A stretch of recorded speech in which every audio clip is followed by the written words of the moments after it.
everyone! My name is Sarah Johnson and I'm a pediatric occupational therapist and part of the infant development team here at Emerge Pediatric Therapy.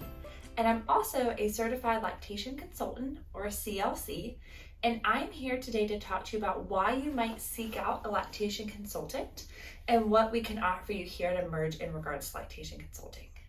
So the first thing I want to go over is what are some common reasons why parents seek out a lactation consultant.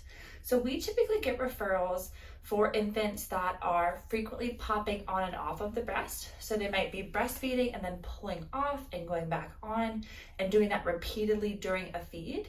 We might have infants coming in if they're having a difficult time latching. So if mom's putting them to the breast, they're having trouble getting onto the breast. Mom's having to sandwich or hold the breast in order for the infant to maintain a latch. If the infant's needing to use a nipple shield every time. If feeds are less than 5 minutes or more than 30 minutes, sometimes that can be a red flag that there's something going on in regards to feeding. Or if the infant is really fussy at the breast. So if you put the infant to the breast and they're arching their back a lot, they're kind of writhing or seem really unsettled during or after a feed. And another thing we look at is if the infant has a strong preference for one breast and a lot of difficulty on the other breast, or if mom is needing to frequently change positions during a breastfeed for the baby to be able to maintain the feed. So those are some of the common reasons why parents might come in for breastfeeding support. Another thing we also talk about is when is the best time to come in for support? And the answer to that question is whenever works for you.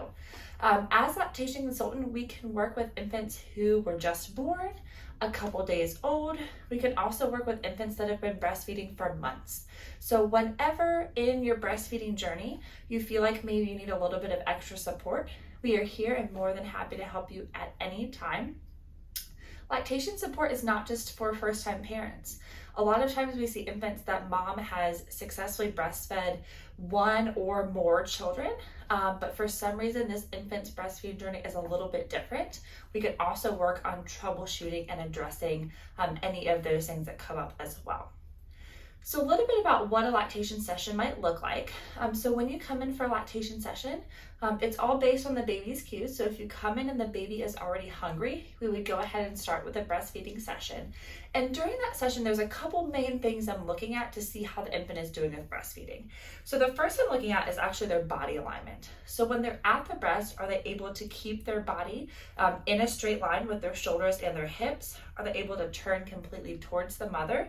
And also look at the movement of the neck. So in order to get a gape response, which is the really big mouth opening that's most effective for a good latch, the infant has to be able to independently move their head back and then to the breast.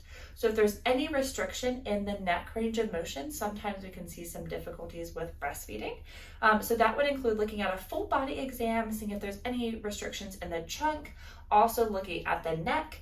Another thing we look at in breastfeeding sessions is the oral motor control of the infant. So what type of suck swallow pattern are they using? Are they sucking and then swallowing, suck and then swallow? Or are they able to get a couple good sucks and then swallow?